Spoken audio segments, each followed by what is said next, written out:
TII Item 467, July 21st, 2018, iOS 11.4.1, iOS 12, Betas 3 and 4. Welcome to Today in iPhone. I like it a lot. Today in iPhone. Hey, Google! Oh yeah! My beautiful iPhone, which I never have out of my hand and that I do everything with and has become an extension of who I am. This episode of Today in iOS is brought to you by Casper. Get $50 off any mattress purchase by visiting casper.com/TII and using promo code TII. Welcome to the show. I'm your host, Rob, and you are listening to the Today in iOS podcast. First up, I want to thank Porter from Porter's Podcast and my son for sending in the music that you hear in the background. Porter said, "Hey Dad, the song was recorded on an iPad Pro using Garageband. This song is called Goin' Random, and I transferred it to your computer using AirDrop. Regards, Porter." Well, thanks, Porter, for the music, and folks, I will put the full song at the end of the episode. I also want to thank Samson for sending in the artwork for today's show. Samson wrote the following. "Hi Rob, listening from day one. Love what you do. Still thinking about should I get a HomePod since I am fully equipped with Sonos, Air Max, and time capsules. The image for this episode was created using Snapseed. Regards, Samson from France." Well, Samson, congrats on the World Cup victory, and thanks for sending this in.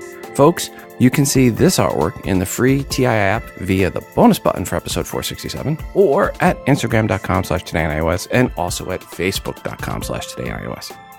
And kind of glad that France won because I didn't have any artwork for Croatia if Croatia had won. Maybe I should rephrase that. I am relieved that France won. That way, it fits with the show. Of course, if you are in Croatia, I don't even know if there is an Apple Store in Croatia, but if there is an Apple Store in Croatia and you are in Croatia, get a picture of yourself in front of it and send it to me, and I'll use it for the next show's artwork. If you have some artwork and/or music you have created on your iOS device that you would like to share with the audience, please email it to me at todayinios@gmail.com, and please make sure to include which app or apps you use to create said artwork and/or music. Okay, let's get into iOS 12, codenamed iOS 11.5. Since the last episode, which has been a while, iOS 12 Betas 3 and 4 were released. So what is new, you ask? Well, thank you for asking. For Beta 3, first, bug squashing is going on, and some of the bugs being reported about were squashed, and, well, suffice to say that I personally try not to talk about bugs in betas other than to say one version's squashed those found in older versions, and that is the case here. For actual changes that matter, new Maps design in the San Francisco Bay Area, which features data collected by Apple itself, it's much more detailed data, has been rolled out. Again, just in the San Francisco Bay Area for Beta 3. Location sharing setting now in user profile settings. New animation when clear all notifications. There is a new sticker option in the Messages app. Slight modification to FaceTime Effect Picker. New activity GIFs and Messages. 3D touch toggles on iPad when clearing notifications. And there's a new UI for the voice memo app for the iPad versus what was in there for betas 1 and 2. And now you can see when your device went into low power mode. So we give you a time of when your device goes into low power mode. So you can kind of get a trend to say, oh, every day around 3 o'clock, I keep going into low power mode. And every day at 3 o'clock, I start playing Fortnite. The two can't be related. But my favorite new feature in Beta 3 was the share photos from the Photos app via an expiring link. I say was because in Beta 4 that feature seems to have expired. Hopefully it comes back in Beta 5. Then I will get into why it was for a short time a favorite new feature. For iOS 12 Beta 4, it of course fixes bugs.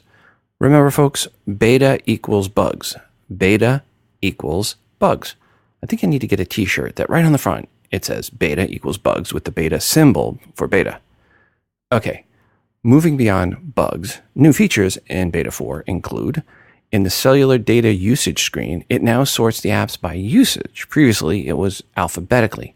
Usage makes more sense, especially when you quickly want to see who your mobile data hogs are.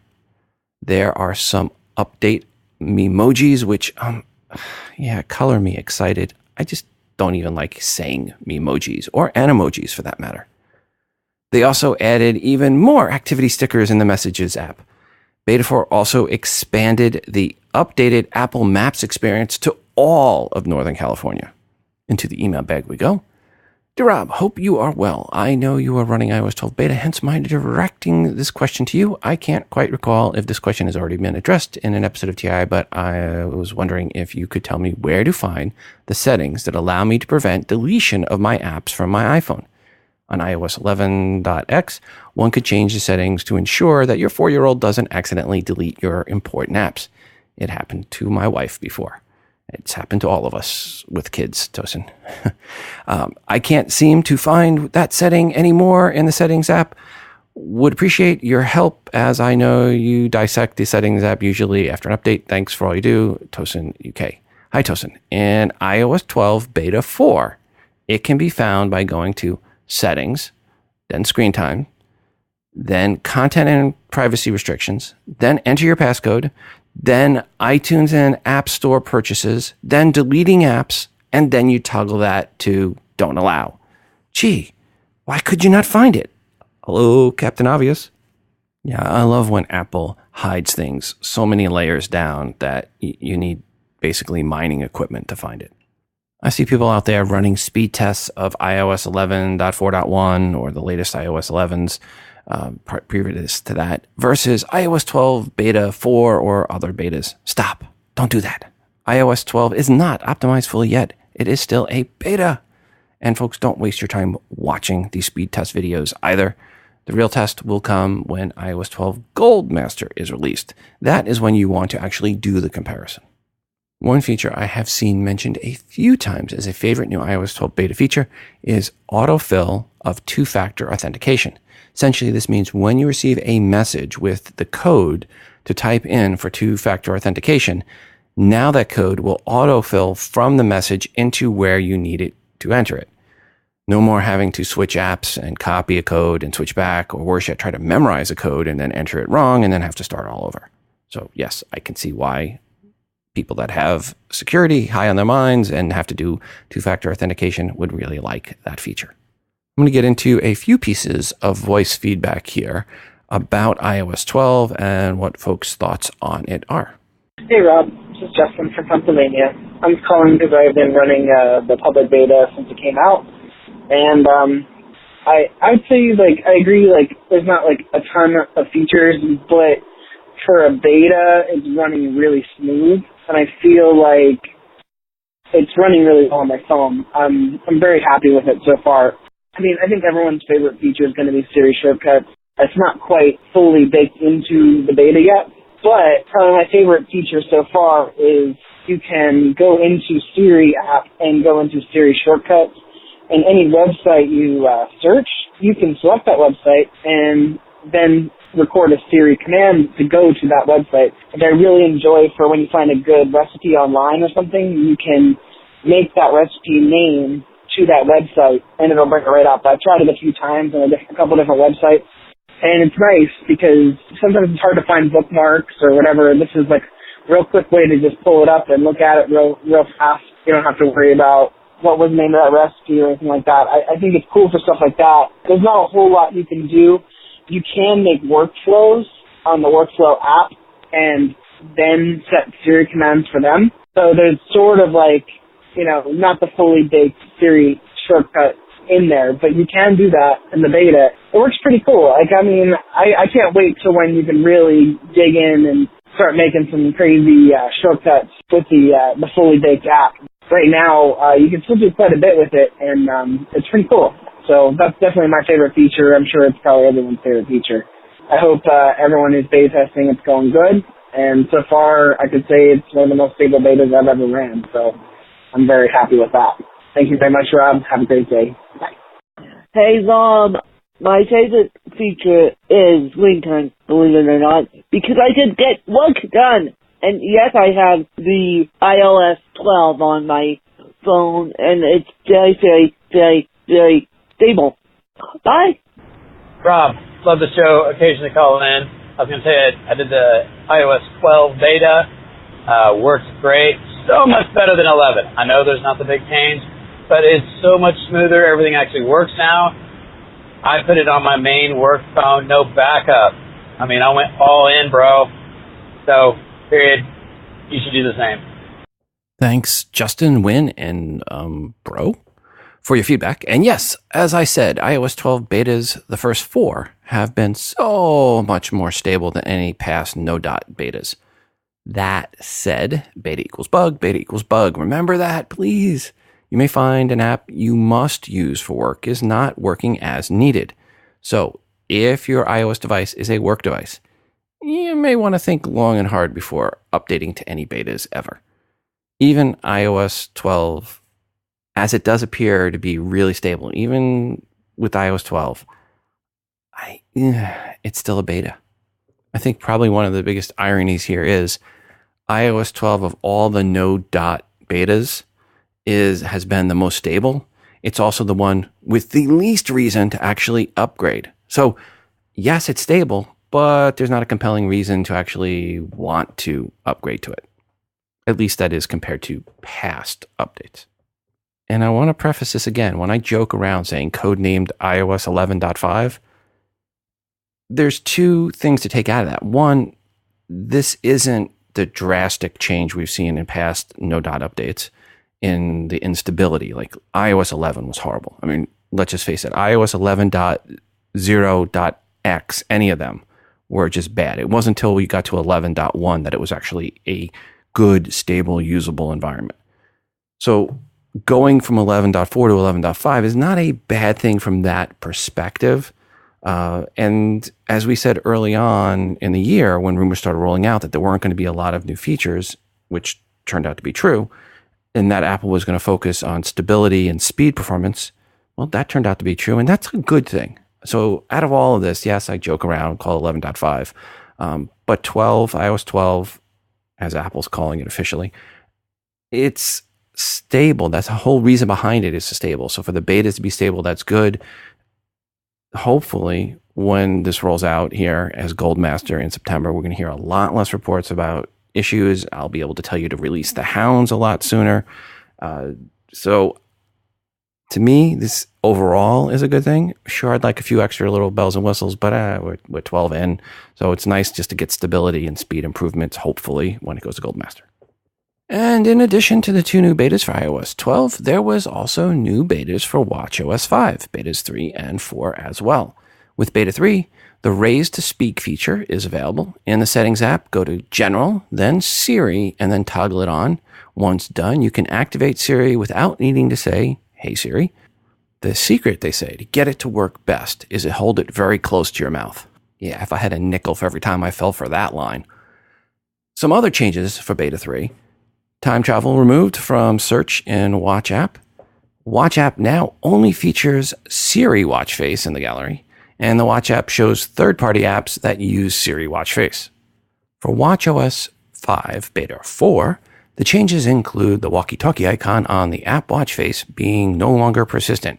It now just is shown briefly when you raise your wrist and then fades away. Also, walkie-talkie now plays nice with Do Not Disturb. As in, if you have Do Not Disturb turned on, walkie-talkie does not disturb you. And speaking of Apple Watches, here is an email that came in about this. Hey Rob, it's rumor season again. This is the first for this specific report. We knew the Series 4 watch would come, but this seems to use the beta to back it up. I'm curious to see what is in the next Apple Watch. Regards, Peter in Austin. Well, thanks, Peter. Now, the Code Uncovered just confirmed there will be a new Apple Watches, which is good news to hear, but as you said, it's not all unexpected.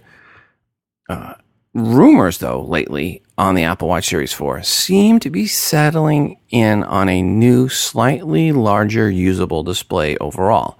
It would be the same size, but the screen would be more edge-to-edge. So the Apple Watch wouldn't change in size, but the screen would go more edge-to-edge, adding about 15% more display area.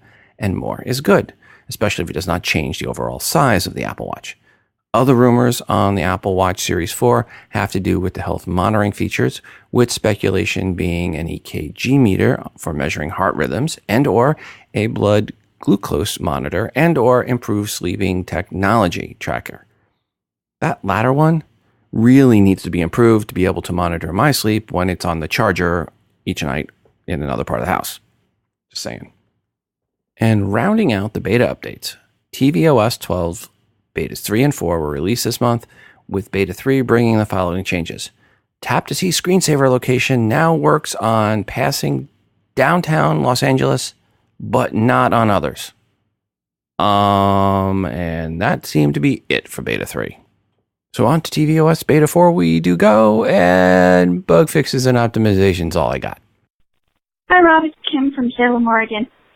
I don't have the beta for iOS 12 or 11.5 or whatever the heck it's called. Anyway, I was listening to your podcast, 466 or whatever number, and I don't understand why Apple doesn't just put the home button in with the accessibility home button. Wouldn't that make a little bit more sense?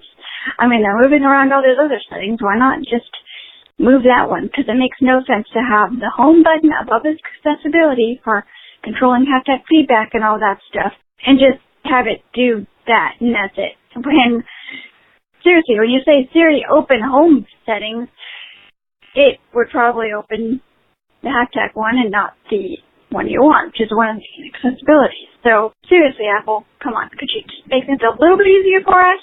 Anyway, I hope you have a great day, and love your show as always. Talk to you later. Bye. Thanks, Kim, as always, for your feedback, and I have no idea why Apple put it where they put it. Apple also released non-beta updates, all double dot updates, iOS 11.4.1, watchOS 4.3.2, tvOS 11.4.1, and HomePod 11.4.1. iOS 11.4.1 has a key bug fix optimization improvement where, well, it improves reliability of the Find My AirPods and syncing of mail, contacts, and notes with Exchange accounts. HomePod 11.4.1 looks to improve stereo pairing and calendar support, which were both part of the major 11.4 update back in May for HomePod. If you have a HomePod, chances are you have it set for auto update. You can check to see if your HomePod is updated by launching the Home app and 3D touching on the HomePod icon, and then click on Details, then scroll to the bottom where you can confirm it is at 11.4.1. I want to once again thank Casper for supporting our show, and for the Casper Wave mattress for supporting my back every night.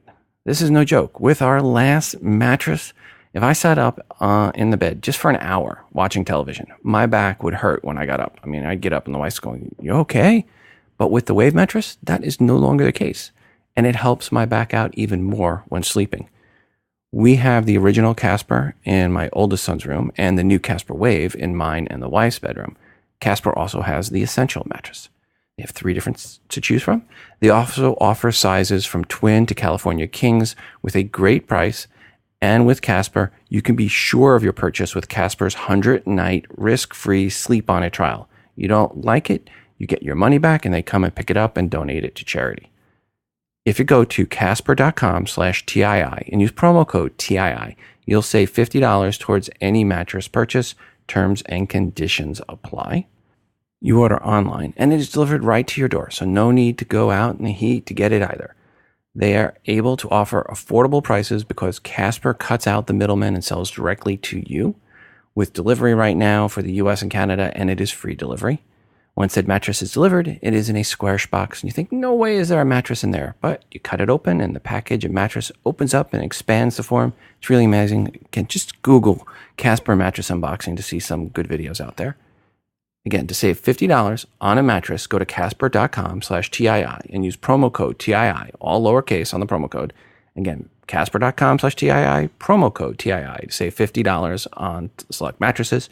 Thanks, Casper, for your great mattress and for sponsoring this show. Apple's next quarterly call will be on Tuesday, July 31st, when they talk about calendar Q2 2018. We'll find out if the iPhone X was still the top-selling iPhone every week, either by Tim saying that was the case or by him not saying it was the case. We can assume if it was still the top-selling device, Tim would go out of his way to say so, and if it's not, he will go out of his way not to say so. 52.2 million iPhones were sold in Q1, And a year before that, it was 50.8 million for Q1. Last year, for Q2, it was 41 million iPhones sold. If we assume the same level drop, this time they should report that unit sales are around 42.1 million iPhones for Q2 2018. More than that is good. Less than that, the sky is falling, run for the hills. iPad sales, however, cannot be compared. As last year, new iPad Pros were launched in Q2. That did not happen this year. But that won't stop some people from yelling the sky is falling when the iPad sales number drops from last year. I will either put up a blog post or the next episode will come out right after the quarterly call on July 31st, probably August 1st. Next week, no new episode, as I will be at Podcast Movement in Philly, which is why this episode is so late. I had to finish my presentation for it first. Sorry, folks. Work has been very, very busy. Apple Pay continues its worldwide expansion, with Poland mentioned on the last episode. And Norway also launched right after Poland, with Norderbank, Santander Bank, and S-Banken supporting Apple Pay. Apple Pay also expanded in the U.S. with 19 new banks coming on board, and at this time, those 19 banks are so late to the game in the U.S., there is no way I'm going to give them any airtime. But hey, if your bank is one that's still giving out toasters for new accounts, maybe that was one of yours that was in the 19 just added. There were new banks also added in Japan, Spain, and Brazil. Nice to see Apple Pay continuing to expand its reach on the bank side. We just need more points of sale where it's expanded as well. Link in the show notes if you want more info to see if your toaster-yielding bank was one of those added. Hey, Rob. Rick from Germantown, Maryland here. Calling you regarding the guy, I think he was from Israel, that was looking for a app that would act as a security camera for an older iPhone. Take a look at the app called Alfred, A-L-F-R-E-D. It works pretty well. I've got it on an old 5S of mine, and it works pretty well. They have, I think, different levels of plans or whatever. I think the lowest is a free one, and they got one or two other ones, I think. But take a look at Alfred. I tested it out, and it seems to work pretty good. Love the show. Thanks. Hello, Rob. This is Carl Brooks from Detroit, Michigan. You had a caller call in concerning using old iPhone as security cameras. There's actually a couple of apps that I've used in the past, or I still currently use one. One is called Alfred, like the butler for Batman.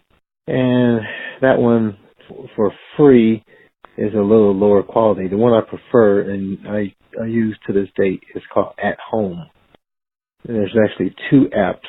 One that's a blue icon that you put on the phone that you want to be the camera, and then there's a red icon that allows you to view. So you set up a username and password. You'll bind it to that particular account that you create with this service so that no one else can view your streams. And you can also view it in a browser on a Mac or PC. You can view multiple screens if you have multiple cameras. So I use one for my man cave in the basement, and I use another one for the garage, just to be able to check and see if the garage door is open or closed. And because I have the Philip Hue lights, I can remotely turn on a light in the garage and see what's going on there as well. So AtHome, very good free HD quality video that you can use your old iPhones for use as a security camera. Hope that helps them out. Appreciate everything you do with the show. Great job with all that you do. Have a great day. Bye. Thanks, Rick and Carl, for your voicemails. And we have a few emails here. Hi, Rob. In response to the gentleman in episode 466, after an app that can turn an iPhone into a security camera, Manything is one that I have used and still use now and again. Does what it says on the tin. Check it out. Just search for Manything, one word, in the App Store. Regards, Tosin O. Hi, Rob. I just listened to your recent podcast. Manythings is an app that turns your old iPhone into a surveillance camera. If this app is still available in the App Store, just install Manythings onto the old iPhone and again into the new iPhone, and then you are set. mount the old iPhone somewhere, plug it into the power, and you are good to go. You can also have two-way conversation when using this app. Regards, Ken. Hi, Rob. One listener asked about an app to record video on an old iPhone. I use Manything on an old iPod Touch to record video when motion is detected. There is a monthly subscription, though. Regards, Darcy G. Thanks, Tosin, Ken, and Darcy for that feedback. And it is Manything, not plural, Manything. And it's one word, and you can find that in the App Store. Back to the email bag on this. Hi, Rob. In episode 466, the listener asked about using cameras on their old iPhone devices as security surveillance devices. Well, you can, and the app available in the App Store today, in the UK at least, it's called Presence, Presence. It will record a video to the cloud account that's supplied when the movement is detected in its field of view and quickly send you an alert to your registered email. You can log onto your free Presence account and view and retain, if you wish, the videos up to a certain amount of provided free recording capacity. I think the default timer is about 30 seconds of recorded once triggered. I've been using it for a number of months with two devices when away from home. It does require the iOS device be connected to electric power and linked to your home Wi-Fi. You can control it remotely from the iPhone in your pocket wherever you are, subject to available mobile connection or Wi-Fi, of course. It works really well. As a trial, I put a iOS device in the windscreen of my motorhome RV to observe comings and goings across my property. It catches pets and vehicles and human activity. Many thanks to your good work, Rob. Regards, Lenny from Chester in the UK. Thanks, Lenny, for your feedback. Hi, Rob. This is Tom from Crystal Lake, Illinois, listening to episode 466. And you had a person looking for an app to record motion as a security cam. I use the app called Presence. I've used it for years. I have an older iPad that's in my garage, and I can set it to motion. As soon as it detects motion, it will record. It's a free app. The video is not very high quality unless you pay for it. I do not pay for it, but it works very fine, and you can actually talk through the app if someone was there. So check it out. It's called Presence. Anyway, love the show. Keep up the great work. Bye. Hey, Rob. This is Scott in Wimberley, Texas. In your latest podcast, you mentioned something about, if I understood correctly, an app that would allow you to use another phone as sort of a surveillance camera that would record when something moved into the zone. And I've been playing with an app called Presence. I installed it on my iPhone 4S, which I would leave somewhere, and then had the app installed on my iPhone 10. And then, so when I could monitor it, I could actually go in and look at the camera, what it was looking at any moment. And then if it detected motion, it would begin recording. And it would notify me that it detected motion and recorded something. Now, the length of the recordings and saving them and all that stuff involves in-app purchases to expand its capabilities. But it actually did work as a surveillance camera and detected motion and recorded and alerted me that it had recorded something. So, Presence, pretty neat little app. Thanks for all you do. Thanks, Tom and Scott. So in summary, 4 apps to look at, folks. Alfred, Manything, Presence, and AtHome. Thanks to everyone for all your feedback on this. And folks, if you are using an old iOS device for some other activities, now that, it's not your main device anymore, let us know what that extra activity is and how you're using it, which apps you use to make it do whatever you're doing. Give us a call, 206-666-6364. That's 206-MOONDOG. Or send an email to todayinios@gmail.com. Corning, the maker of Gorilla Glass, just announced Gorilla Glass 6 and said it is twice as strong or crack resistant than Gorilla Glass 5, which is on your current iPhone if your current iPhone is a 7, 8, or 10 series. They say you can expect to start seeing Gorilla Glass 6 on devices that are going to be introduced within the next several months. FYI, September is in the next several months. And safe to say the iPhone 10s and other new iPhone 2018 models will be supporting Gorilla Glass 6, but you still need a case. I try to watch and read all the interviews that Tim Cook does, and he's starting to sound like a pirate, because in all of these, whenever I'm reading or hearing him, he keeps saying R this and R that. Keeps thinking R is the future. And the rumor mill is picking up what Tim is putting down and figures an extra camera on the back of the iPhone, bringing us to a total of 3, is the way to go to offer better AR experience. And the rumor mill is throwing out some pretty impressive sounding lines like these. Quote, Apple's next iPhones would use post-imposed 3D sensing modules to enable augmented reality features. Apple will use triple lens rear camera system, which includes 2 camera lenses that use stereoscopic vision technology and a tele-lens to enhance zoom. 2 of these 3 sensors will capture images of an object from various angles. The distance between the object and the iPhone will be obtained by a triangular method. The 3rd lens in the iPhone will enable extraordinary zooming capabilities due to its longer focal length. It will enable optical zoom that will give DSLR-like effects to images. Users can magnify an object without a reduction in quality or a blurry effect, unquote. Now, here is where some of the rumors on the triple camera diverge. Many are saying it will be part of the 2019 iPhone lineup for at least one iPhone. Others are saying the new 10 plus size iPhone 2018 version will get it.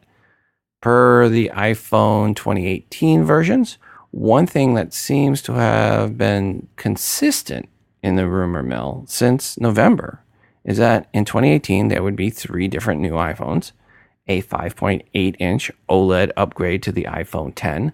Let's call it the 10s, not to be confused with the Sport 10s. There would be a new 6.5-inch OLED 10s Plus iPhone. This is the new top of the line and moves into the alpha spot for pricing and would be at the same price as the iPhone 10 is now, starting at $999.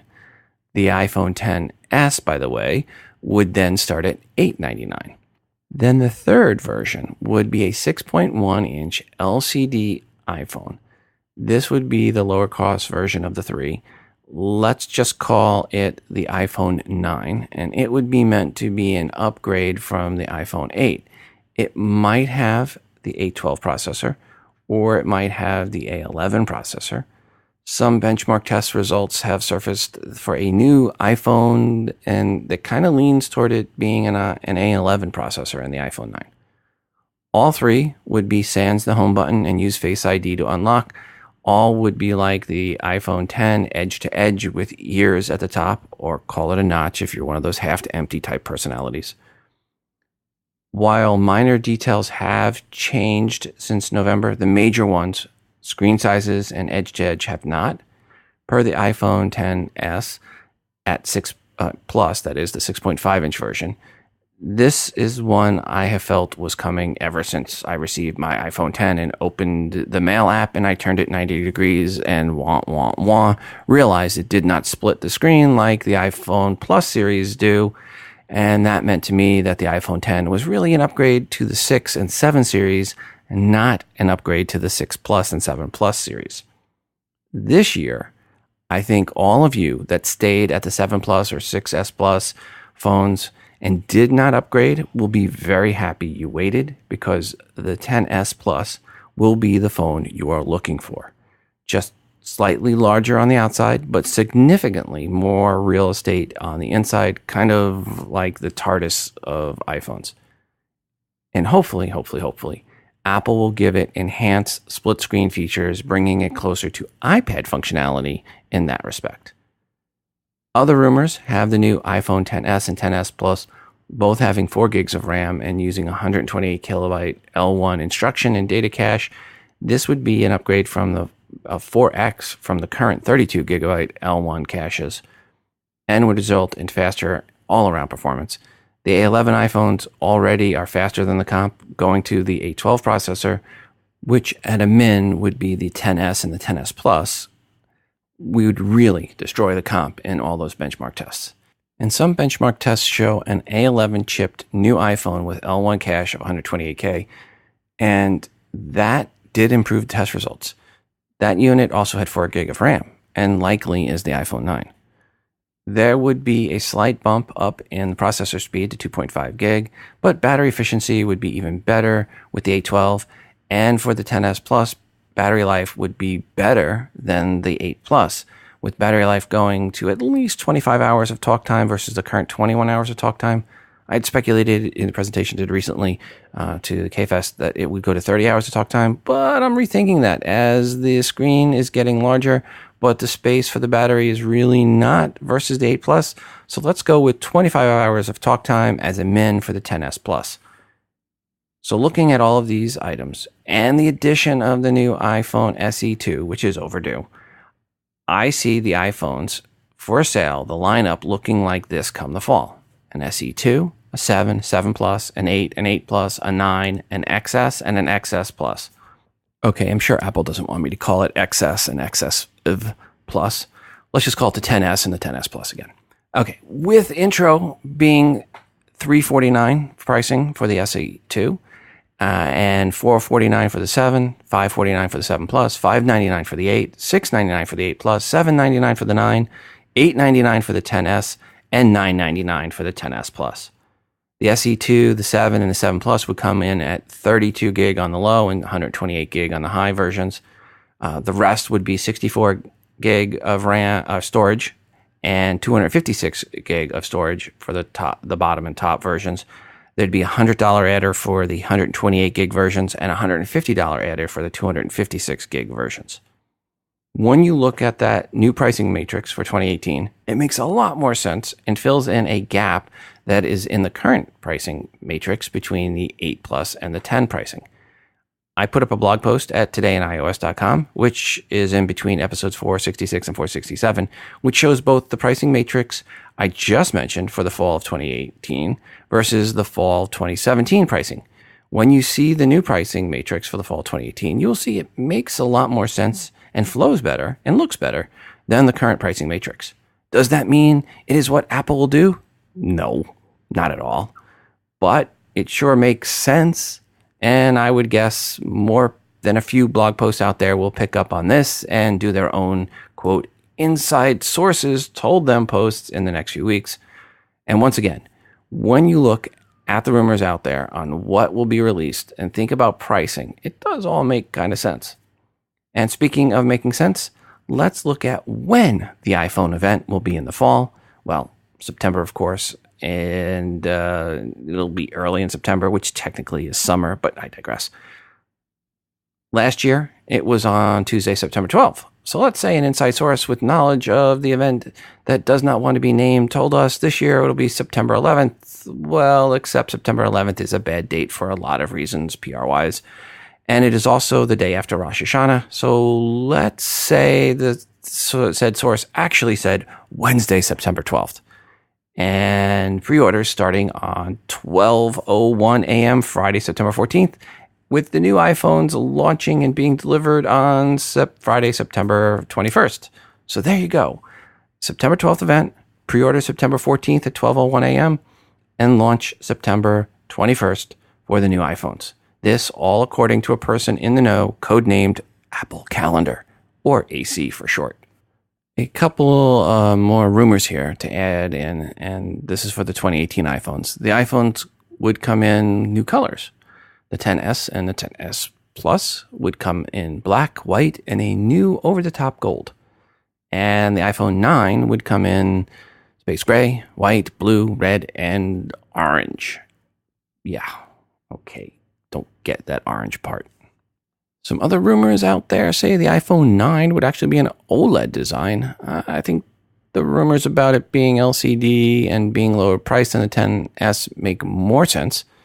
But more than a few people are saying all iPhones released in 2018 will be OLED. And I guess that means the SE2 as well? Maybe, kinda, sorta, huh? Jay Kwan, an analyst at JP Morgan, he tried to throw cold water on this rumor, saying it's too early for all new iPhones to be OLED, and that would not happen until 2019. So yeah, there's that. I'm sticking with what I said earlier. OLED for the XS and the XS Plus models only. The iPhone 9 would be LCD, as would the SE2. Kim from Salem, Oregon. So Michael asked what AR kit features the blind are interested in. What do you think? I'm blind and I'm just not really interested in any of them. Sorry. Didn't mean to yawn there. But it's a yawn fest. That and emojis. Big deal. Yay. I mean, unless they can somehow create something that will, like a camera that'll give us like a 3D image of something, or, I don't know, maybe like I don't know, iPhone that does 3D printing would be pretty cool. But other than that, it really, I just don't understand the whole AR kit thing. And that Measure app, that's nice. I mean, what are you supposed to do with that? Just run your finger along the phone to measure something? How exactly does that work anyway? Okay, I'm done ranting. Anyway, that's my thoughts on the whole AR kit thing. Big deal. Okay, I'll talk to you later. Bye. Kim, thanks for your feedback. And hey, don't dish the Measure app so much. I heard that Apple's going to allow third-party integration. I hear the Apple folks are working really close with the folks at Tinder to integrate it into their app. And with that, into the email bag we go. Hi, Rob. I just got an iPhone 10 and really like it. However, I'm having trouble with the gestures for a home, app switcher, and unlocking the phone. Temporarily, I'm needing to use assistive touch. I don't like that because it moves around. I was wondering if you could do a podcast dedicated to tips for iPhone 10 users who also use VoiceOver. Regards, JD. Well, JD, what I'll do is I'm going to send a call out. If you are on an iPhone 10 and you are using VoiceOver, give us a call or record and send in a segment of how you're using it, what tips and tricks you have for using the iPhone 10 and VoiceOver. As always, 206-666-6364. That's 206-MOONDOG, or shoot an email to todayinios@gmail.com. And we'll do a whole big segment on covering that. And if it's enough feedback, I'll do a special episode for that as well.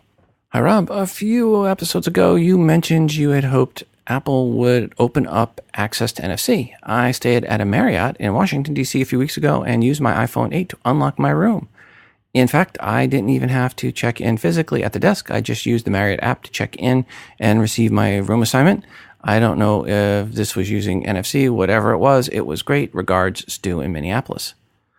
Stu, I received an email actually from Marriott today about my trip next week to Philly, and the email said, make your iPhone your key.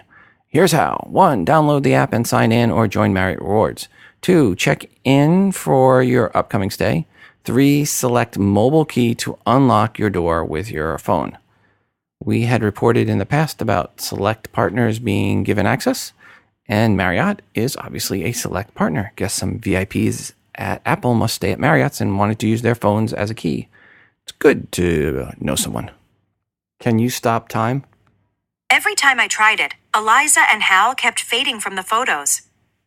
Can you stop time? I will, once I get back from the future. Can you stop time? I just got back from the future. Can you stop time?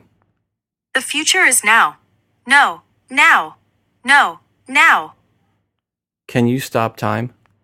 I only break the space-time continuum on Wednesday. Can you stop time? Time won't let me. Can you stop time? I'll tell you yesterday.